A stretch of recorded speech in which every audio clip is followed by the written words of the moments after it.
ഇവിടെ വെയിറ്റ് ചെയ്യുന്നത് നല്ലത്. വരുന്ന ബസ്സുകളെല്ലാം ശ്രദ്ധിച്ചു നോക്കണം. വരുന്ന എല്ലാ ബസ്സും ശ്രദ്ധിക്കേണ്ട കാര്യമില്ല. അഭിരാമി വരുന്ന ബസ്സിൽ കോളേജിന്റെ ബാൻഡ് ഉണ്ടാവും. ഓ എന്റെ പൊന്നോ, ഈ ക്ലൈമറ്റിന്റെ കുഴപ്പമാണെന്നറിയില്ല.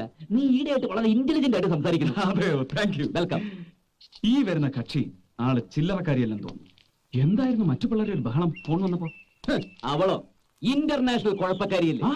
അവിടെ വന്നിരിക്കുന്നൊന്നും അവളുടെ വാലി കെട്ടാൻ കൊള്ളില്ല. കുട്ടിക്കാലം തൊട്ടേ അവള് കുസൃതിയ. പക്ഷേ എല്ലാവർക്കും അവിടെ ഭയങ്കര ഇഷ്ടമാണ്. ശരിക്കും പറഞ്ഞ darling of the family. Saint Philomena's college. Hello, stop. Ravichandran here.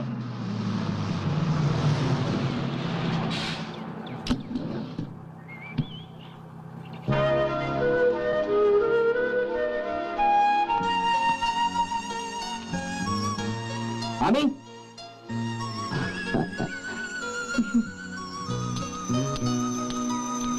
By bye by.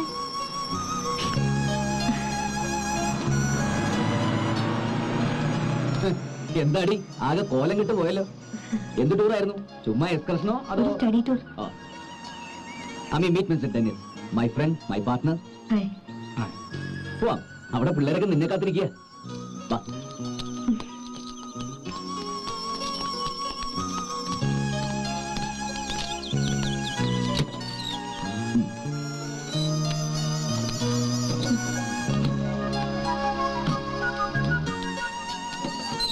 എത്ര ദിവസത്തേക്കായി സ്ഥലത്ത്? വെക്കേഷൻ കഴിയുന്നത് വരെ. അതാ മുത്തശ്ശന്റെ പ്ലാൻ. എനിക്ക് വരാൻ തീരെ ഇഷ്ടമില്ലായിരുന്നു. മുത്തശ്ശന്റെ നിർബന്ധം. വെക്കേഷൻ കഴിയാണെന്ന് ഞാൻ നിൽക്കില്ല. ഞാൻ വേഗം തിരിച്ചു പോകും. അതൊക്കെ അവിടെ ചെന്നിട്ട് തീരുമാനിക്കാം. അവിടെ എത്തിക്കഴിയുമ്പോൾ നീ ഇനി തിരിച്ചു പോകുന്നില്ല എന്ന് പറയും. അത്രയ്ക്ക് ബ്യൂട്ടിഫുൾ അപ്പത്തിലായിരുന്നു. പോവാ.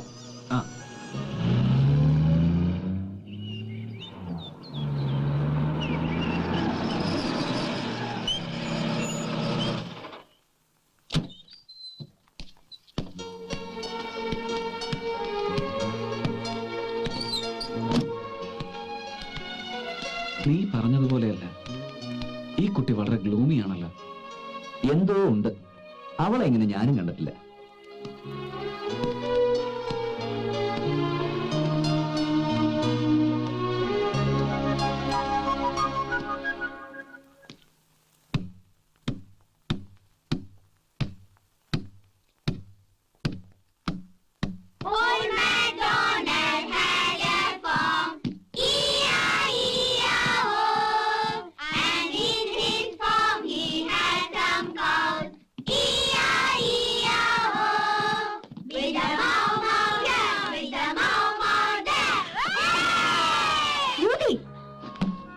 എന്താ എല്ലാവർക്കും എന്തിനാ ബഹളം? ആമി, ഞങ്ങളൊക്കെ ആങ്ഷ്യസ് ആയിട്ട് വെയിറ്റ് ചെയ്യായിരുന്നു നിന്നെ. വൈ? ആര് പറഞ്ഞത്ര ആങ്ഷ്യസ് ആവാൻ? എവിടെ ബെഡ്റൂം? മോളിലാ.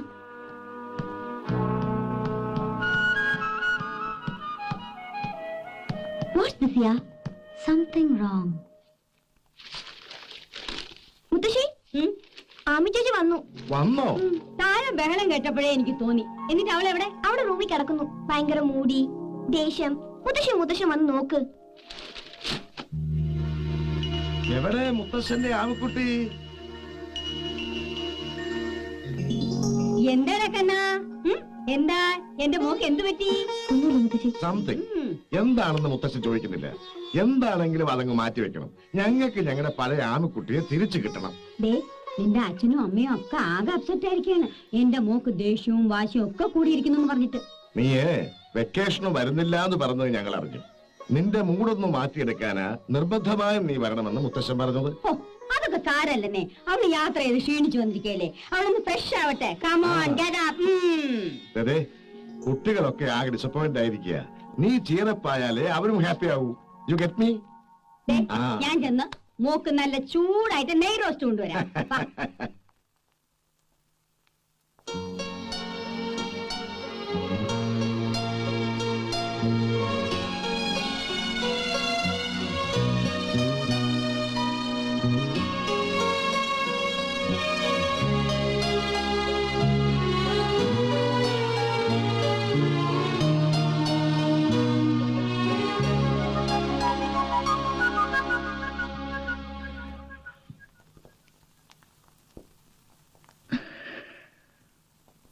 ആമി, ഇത്ര പോസ് വേണ്ടട്ടോ ആമി.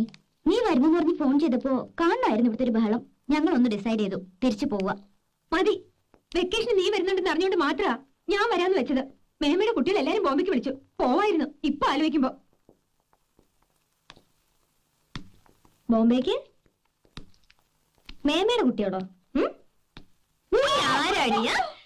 പോകോ തിരിച്ചു പോവല്ലേ?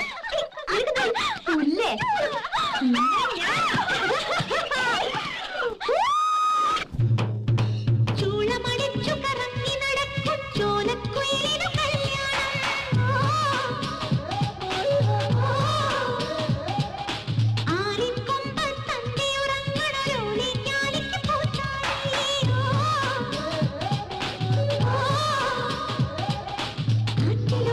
കളിക്കട നീരേ കാപ്പി കുറുകുഴലൂതട കാറ്റ് ആറ്റിലൊളിച്ചു കളി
ആമയുടെ മൂട് മാറി, എല്ലാം കൂടി വീട് തലകീഴായി മറിച്ചു. ഭാഗ്യം ചെയ്തവരാ നമ്മൾ. ഈ കുട്ടികളുടെ കളിയും ചിരിയും കണ്ണടയ്ക്കുന്നവരെ കാണാൻ സാധിക്കണേ എന്റെ ഗുരുവായൂരപ്പ. ഒരു പ്രാർത്ഥന, ഒരാഗ്രഹം, അത്രേ ബാക്കിയുള്ളൂ. രവിയുടെ വിവാഹം. നിന്റെ ഒരു കണക്കുകൂട്ടലിൽ അവൻ ആരെയാവും ഇഷ്ടമാവുക? ഒന്നിനൊന്ന് മിടുക്കികളല്ലേ 5 പേരും. ആരായാലും നമുക്ക് ഒരുപോലെയല്ലേ. പക്ഷേ എന്താ അവന്റെ മനസ്സിലിരിപ്പെന്ന് ആർക്കറിയാം? 5 പേരിൽ ഒരാളാവണം, അത്രേ ഉള്ളൂ. അങ്ങനെ വന്നാലേ എന്റെ bank balance, shares, personal properties ഇതെല്ലാം ഞാൻ അവർ കൊടുക്കൂ. പുറത്തൊരു വീട്ടിൽ നിന്ന് ഏതെങ്കിലും ഒരു പെൺകുട്ടിയെ കൊണ്ടുവന്നിട്ട് ഇതാണ് എന്റെ ഭാര്യ എന്ന് പറഞ്ഞാൽ ഒരു സിംഗിൾ പൈ ഞാൻ അവന് കൊടുക്കില്ല. അതിപ്പോ അവൻ അറിയണ്ടേ നിങ്ങളുടെ മനസ്സിൽ ഇങ്ങനെ ഒരു ഐഡിയ ഉണ്ടെന്ന്? അറിയരുത്. ഈ വെക്കേഷൻ കഴിഞ്ഞ് തിരിച്ചു പോകുന്നതിനുള്ളിൽ അവൻ ഏതെങ്കിലും ഒരു മുറപ്പെടിനോട് ഇഷ്ടം തോന്നട്ടെ. അങ്ങനെ വന്നാൽ ഇത് നാച്ചുറൽ ആകൂ. അതുവരെ ഇത് സീക്രട്ട് ആയിട്ടിരിക്കട്ടെ. അതൊക്കെ ഞാൻ കുളമാക്കി തരാം കേണൽ CR മേനോൻ. ഓ, അപ്പൊ ഇതാണ് മുത്തുവിന്റെയും മുത്തിയുടെയും പ്ലാൻ.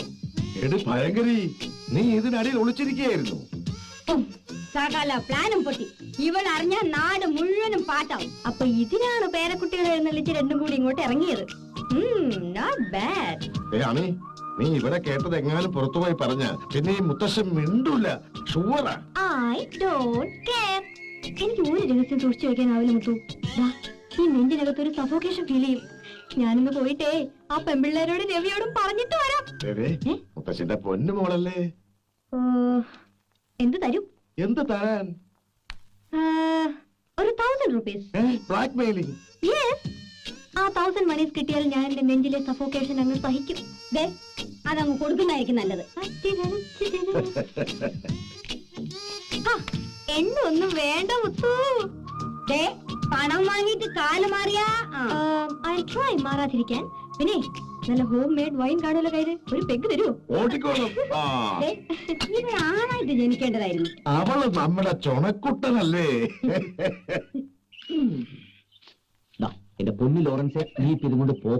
അതല്ലെന്നേ, ഞാൻ പലിശ കാണുമ്പോ നിന്റെ മുതലാളിയുടെ ചൊറിച്ചിൽ കുറയും. എന്റെ സാറേ ശരിയാകുകയല്ല. നീ പോ ലോറൻസേ. മുതല് തിരിച്ചു കിട്ടാതെ പുള്ളിക്കാരൻ അടക്കത്തില്ല സാറേ. ഇങ്ങോട്ട് കയറി വന്നുകളി. ചില നേരത്തെ അയാളുടെ സ്വഭാവം മഹാപിഴയാ. എടോ, സിറ്റുവേഷൻ മഹാമോശമാ. കാശ് കയ്യിൽ വെച്ചിട്ട് തരാത്തൊന്നുമല്ലല്ലോ. ബാങ്കുകാർ ഒരു വഴിക്ക് ഇറങ്ങിയിട്ടുണ്ട്.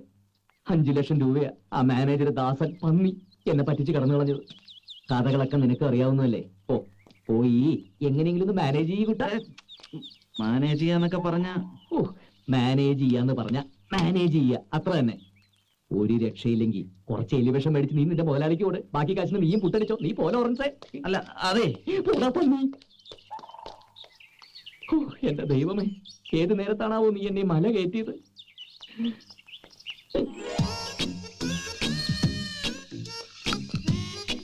അല്ല, നീ എന്താ ഇവിടെ? ഞാൻ പോസ്റ്റ് ഓഫീസിൽ പോയി കുറെ കാർഡ്സ് അയച്ചു, ഫോൺ ചെയ്തു, പിള്ളേർ സെറ്റിന് കുറെ ചോക്ലേറ്റ്സ് വാങ്ങി, പ്ലസ് അല്ലറ ചില്ലറ ഷോപ്പിംഗ്. മുത്തു കുറച്ച് പോക്കറ്റ് മണി തന്നേ. എന്താ മോളെ ഒരു അപലക്ഷണം കെട്ട ചിരി? ആരാ മോനെ ലോറൻസ്? ലോറൻസ്, മൈ ഫ്രണ്ട്, എന്റെ വെരി ക്ലോസ് ഫ്രണ്ട്. എന്താ? അല്ല, ഒന്നുമില്ല. ഈ ക്ലോസ് ഫ്രണ്ട്സിന് ഇങ്ങനെ കാശ് കൊടുക്കുവോ കാണാൻ വരുമ്പോ? ഓ, എല്ലാം മാറിയെന്ന് വാച്ച് ചെയ്യായിരുന്നല്ലേ? ബോബന് മോളിലെ പട്ടിയെ പോലെ എല്ലാ ഫ്രെയിമിലും നീ ഉണ്ടാവുമല്ലോ. ഫിനാൻഷ്യൽ പ്രോബ്ലംസ് വളരെ വറി ചെയ്യുന്നുണ്ടോ? ചില്ലറ പ്രശ്നങ്ങളില്ലാതില്ല. എന്താ? എല്ലാ പ്രശ്നങ്ങളും സോൾവ് ചെയ്യാൻ ഒരു വഴി തെളിഞ്ഞു വരുന്നു സ്വാമി. എന്ത് വഴി? ഏത് വഴി? അങ്ങനെ ചുമ്മാ പറഞ്ഞു തരാനൊന്നും പാടില്ല, എന്നാലും പറയാം, ശ്രദ്ധിച്ചു കേട്ടോ. 5 ಕಸಿನ್ಸ್ನಲ್ಲಿ ಯಾರಾவது ಒಬ್ರು ಮದುವೆ ಮಾಡಿಕೊಂಡ್ರೆ ತಾತಂದು ಪರ್ಸನಲ್ ಆಸ್ತಿ ಎಲ್ಲ ನಿನಗೆ ಸಿಗುತ್ತೆ. മനസ്സിലായില്ലേ? മനസ്സിലാവുന്ന ഭാഷയിൽ പറയേ. This is Kannada. Make it in Malayalam. ഇതിന്റെ അർത്ഥം മലയാളത്തിൽ എന്താന്ന് വെച്ചാ പറഞ്ഞതാ. അർത്ഥം കണ്ടുപിടിക്കേണ്ടത് ആവശ്യക്കാരന്റെ ഡ്യൂട്ടിയാണ്. ഒന്നുകൂടെ പറയാം, ശ്രദ്ധിച്ചു കേട്ടോ. 5 ಕಸಿನ್ಸ್ನಲ್ಲಿ ಯಾರಾவது ಒಬ್ರು ಮದುವೆ ಮಾಡಿಕೊಂಡ್ರೆ ತಾತಂದು ಪರ್ಸನಲ್ ಆಸ್ತಿ ಎಲ್ಲ ನಿನಗೆ ಸಿಗುತ್ತೆ.